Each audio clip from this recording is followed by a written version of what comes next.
Hey, I'm trying to do a video here. Can you not?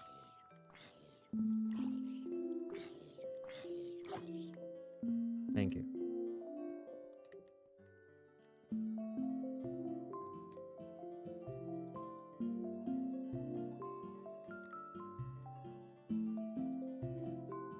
See what that says?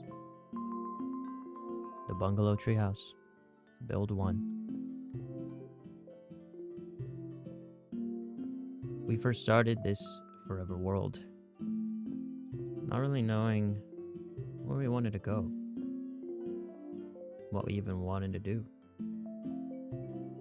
But this area changed all that.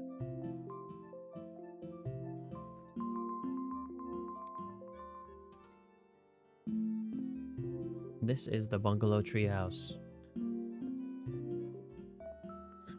in all its glory.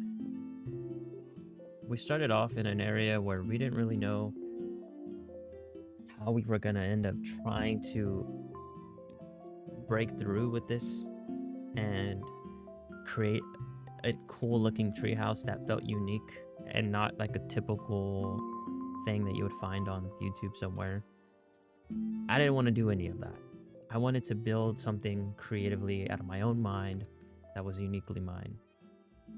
And I think we did that.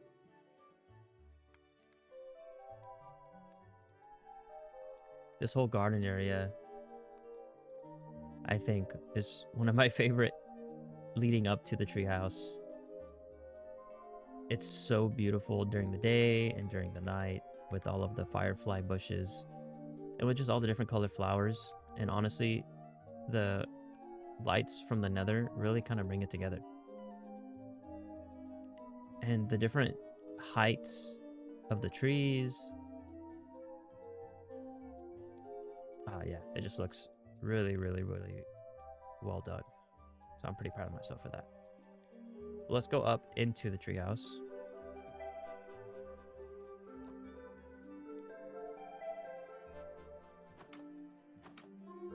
As we see our little dude stacking stuff. Now, the enchanting room is definitely not finished in terms of the bookshelves, but I think that's okay. I still want to show it off because of how embedded into the tree it is, and I wanted that almost to look kind of broken and unfinished, and I think the bookshelves not being done almost adds to that. I enjoy the way it feels fresh and open in here. You know, it's like a little nook of books and of course enchanting. This is the main little area here. We have the bed to the right with a little carpet still embedded with the tree. I wanted to leave some of the leaves from the original tree there just to give that movement and texture. And standing from the bed, you see more of the opposite side there with the furnaces and some of the other blocks that I've been using. And shelving units, it's my first time actually trying to utilize those in the build. They didn't really turn out too well, but it's okay. And if we go up the stairs, we make it to the storage area. Originally, it was just the one wall with like a couple of chests, but we pretty much expanded it with a little overhang because it typically rains here, and the rain definitely was, it wasn't annoying, but it was definitely something I realized, you know what, if I'm looking through my chest and there's a storm, I don't want to get rained on. So it's a nice little finishing touch to it all with the little overhang and kind of blockage of the top part of the chest there.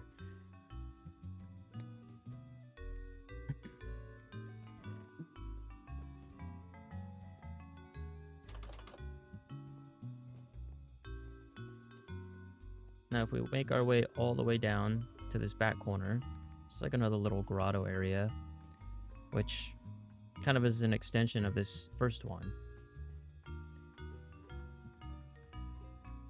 with a very fun nether build. honestly, it's pretty cool. I enjoy the way I created it with the checkerboard flooring. I didn't want to do anything too crazy for it since I knew it was going to be something that was hidden, but I wanted the flooring at least to look kind of cool, so I think I accomplished that here. It's my first nether build of doing something different, so again, still embedded with the tree. I think I was actually supposed to put one of those little lights up there. Maybe I'll do that. And this long staircase is probably one of the builds that I took the most time with. So let's go look at that before we go to the farm. Now, this is the underground city. This is probably one of my favorite builds ever so far in Minecraft. And the fact that it is in my forever world is even better. I wanted something to feel like people lived down here, like they didn't want to live up top where the bungalow is, but maybe the guy who lives in the bungalow came down here and wanted to create a new establishment of, you know, of what the world would be like if we all lived underground. So this is my attempt at that. We have a little market here with a little chest and some furnaces. And we have the first little house. I kind of wanted that idea of like underground city mixed with New York, mixed with cyberpunk-ish vibes. I don't think I accomplished the cyberpunk, but I think I accomplished the first two aspects. We have a little like gravel corner, as if they're like hoarding gravel for a certain reason to take out the flint, and then from the flint you create TNT, right? So it's like their little stash of gravel from the mine back there. But we have this little first house, tiny mini little brick house here that actually is somewhat built into, which I am really happy with. And we come up here and it kind of goes on. I didn't finish the rest of it, but you could imagine that someone would actually be able to live here, right? With like the bed in the back and some other furnishings. I think it's really cool, and maybe if I have the time, I'll come back and wrap up the rest of this place. A little, yeah. And as we leave this first house, we go to the second one here. The magma house. Very, very tiny. Blacksmith lives here maybe. This was supposed to be a tiny little restroom.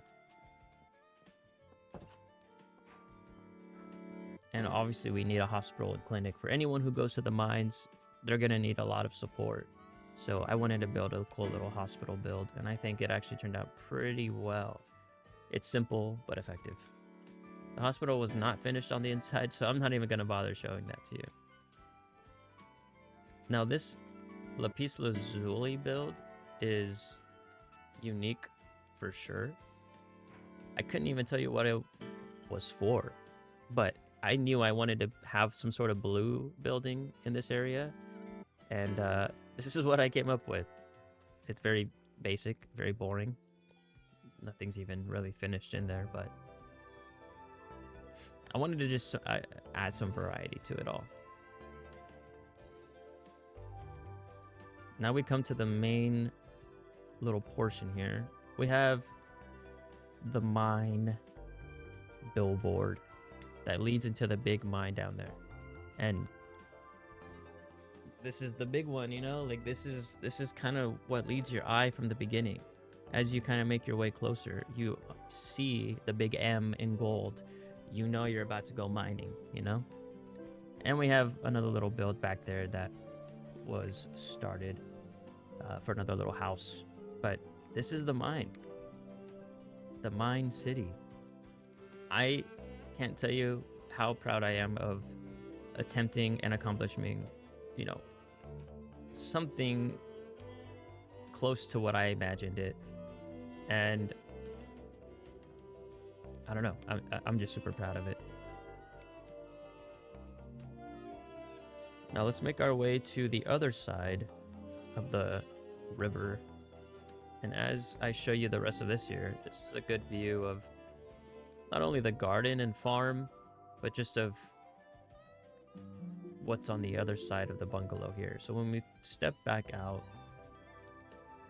we are introduced to the river, the Bungalow River, with cherry blossoms over there in the back, a little boat station, a little bridge design as well that I'm pretty happy with a boardwalk that's being built out. And I saw a really cool design a while back. I don't remember where I saw it. Maybe some YouTuber, Pinterest board or something. I don't know. But I got inspiration to do, especially with an area like this where there's not too much space, especially in the bungalow area, to put a garden. I wanted it to be natural. And there's already a big, water source here. So I thought, why not try to do little square pockets of produce and vegetables and all that. So that's why you have all of these different types of squares of all of my crops. I think it looks pretty cool. And a natural little, staircase build.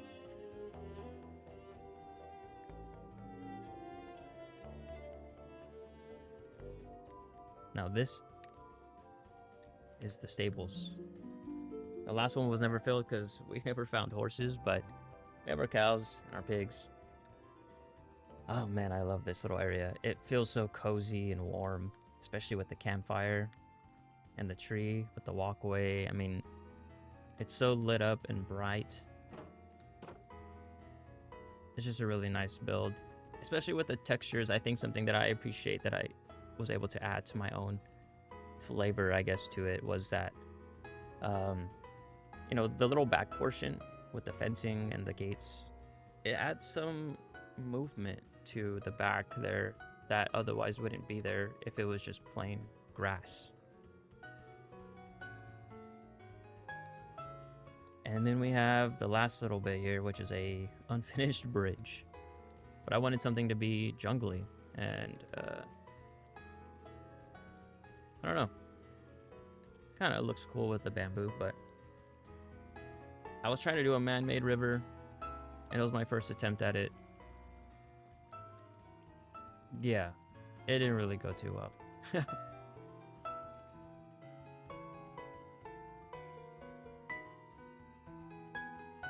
But honestly, outside of any of that stuff, that's it. That's the bungalow build. We have the treehouse, the undermined city, the little garden, farm, and honestly, all of the decorating and detail that I put into some of it took the most effort. So it may not seem like a lot for the first build, but I think we did quite a bit, and I'm pretty happy with it. We have so much of this world to explore and so many other builds to try out. This was just my first attempt, and I'm happy with what we accomplished. So as we move on to the next area, I hope you're able to join and see how we progress. It's going to be an exciting adventure. So let's see what happens. But thank you for hanging out. And thank you for watching. Thank you for relaxing, I guess, with me. And if you like the simplicity of what I do, I know that I'm not some crazy YouTuber who comes up with these crazy designs and has all these crazy mods or anything like that, but I'm a normal guy with a full-time job and school. So when I have the time, this is what I'm doing. I'm just relaxing, enjoying playing games and showing it and sharing it with y'all. So if you could like, oh my gosh, and subscribe and do all of that stuff, I would really appreciate it. Thank you. And I'll see you in the next one. Bye.